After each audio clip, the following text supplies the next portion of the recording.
Helping others in need. Here are some tough questions for you to think about. Get ready, my friends.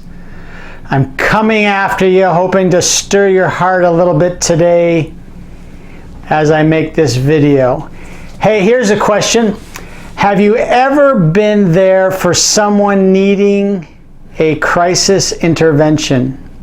Have you shared the crisis intervention hotline or the crisis text line with someone? I'll try to leave a link below in the description in the comment box with that information. You see, there seems to be several crises going on in the world today. Is that even a word? Or should I say a lot of crisis? Do you know someone in crisis management that could provide help to someone in need? These are really tough questions.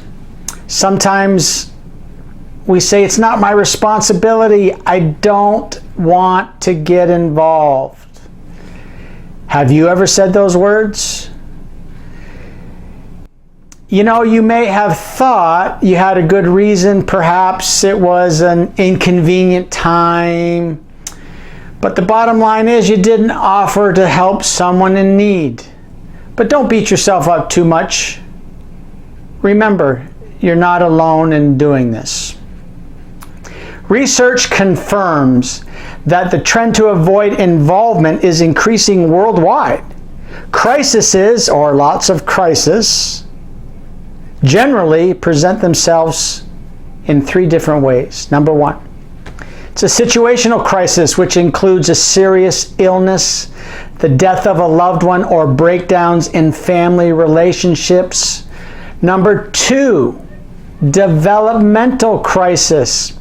You know, they happen over the course of a life, you know, leaving home, maybe going away to college, marriage adjustments, parenting, retirement, or maybe declining health. And number three is the self-awareness crisis. Self-awareness crises are when you discover disturbing truths about yourself. You know, you're told that, humanly speaking, your illness is incurable. Or you see yourself as a failure because now you're too old to realize your life's goals. Or you face the reality of being divorced or widowed. Or you feel rejected because of your background. Do any of these examples bring someone you know to mind? I'm Mark Height. Welcome to Hit the Mark today. Hey guys, real fast, please don't forget to hit the like, subscribe, and share buttons for me. And if you enjoy listening to these Hit the Mark Today videos, please click on the little icon bell and you'll be notified of new videos upon their release. Positively impacting people every day by sharing the message of hope is the goal of this group. And I want to thank you in advance for joining me on this journey. Hey, a couple other things about hope, you know, just so you understand. I believe that growth and improvement cannot happen without hope. Remember, hope provides energy and brings relief based on the conviction that things will improve.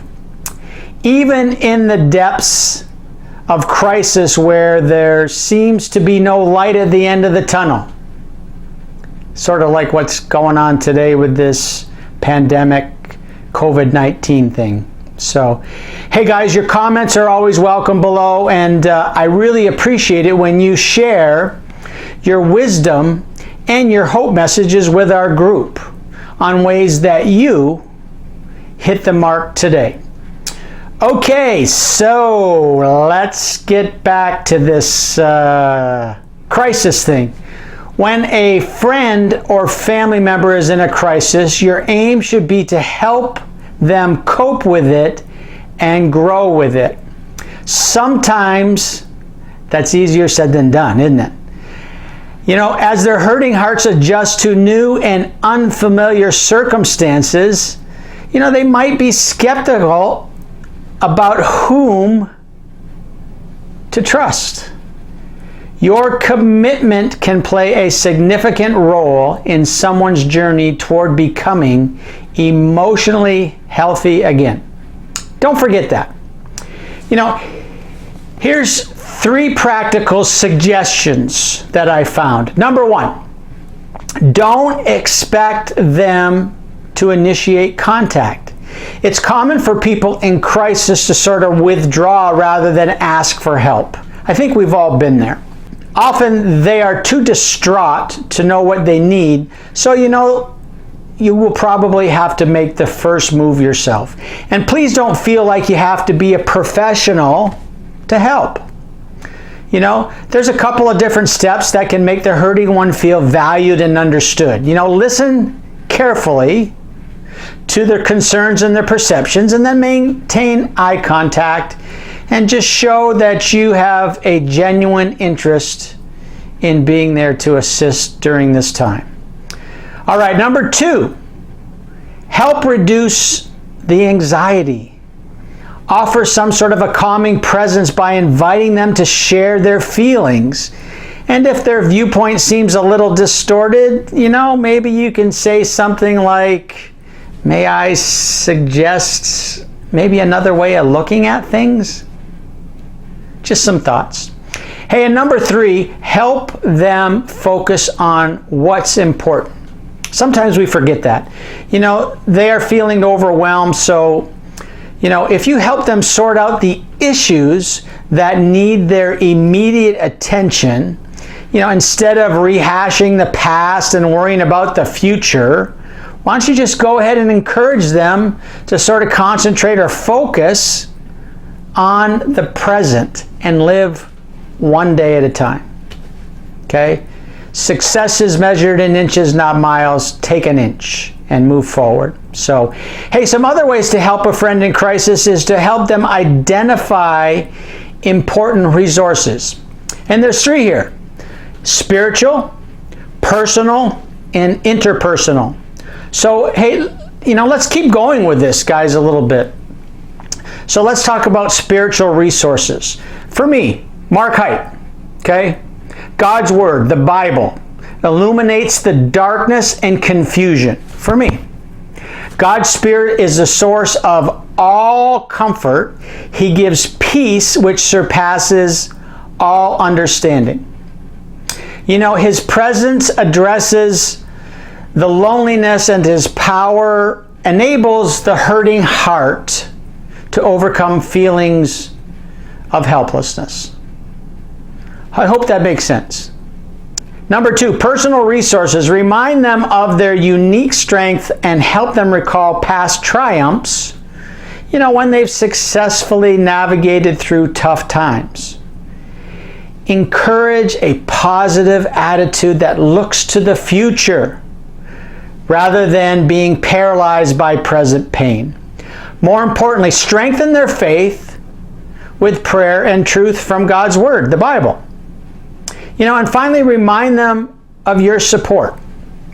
Explain, and sometimes you have to re-explain to them that you're with them if they need you to assist them. Last one, this interpersonal resources. They're there, guys. Your family members, friends, business associates, neighbors, they're sort of likely to be more supportive. And then if you have to expand that and reach out in the community, there's resources out there that are available for you medically, financially, and materially. They can assist you. The local church is another network of source. People in crisis are often too embarrassed to ask for help. I know it was really tough for me when I needed to ask for help. They just feel like they should be able to handle things on their own.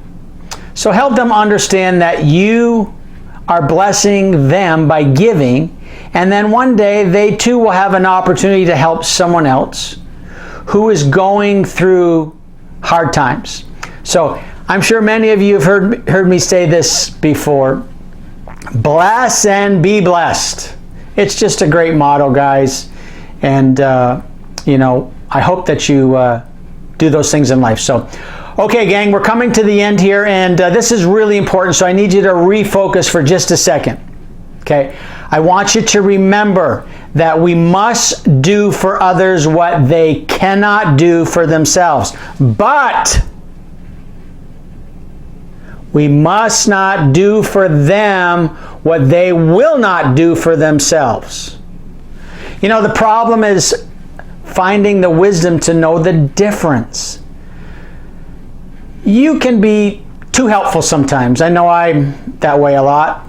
And by doing for somebody what they can do for themselves, really what you do is you undermine their self-reliance and you create an unhealthy dependence. So, okay, here we go. You ready? Instead of rushing in and taking over, show them manageable action steps. By helping them take charge of their life, you are arming them against despair and powerlessness. And by validating their efforts, you're helping them to rebuild their fragile confidence. A word of caution, though, however, guys. When the crisis involves irreversible loss like divorce or death, the work of simply getting through one day at a time is action enough. Please remember that. Okay, aim. Give them hope. That's what Hit the Mark today is all about. In the depths of crisis, there seems to be no light at the end of the tunnel. A sense that the suffering will go on endlessly. Growth and improvement cannot happen without hope. Hope provides energy. It brings relief based on the conviction that things will improve, and remind them of what God promises. I will bless you with a future filled with hope, a future of success, not suffering. Okay, fire. Be sure to follow up. Crises are seldom resolved quickly. Don't forget that. Although life may eventually take some of normalcy, there may be episodes of relapse into sadness and hopelessness, or even loneliness.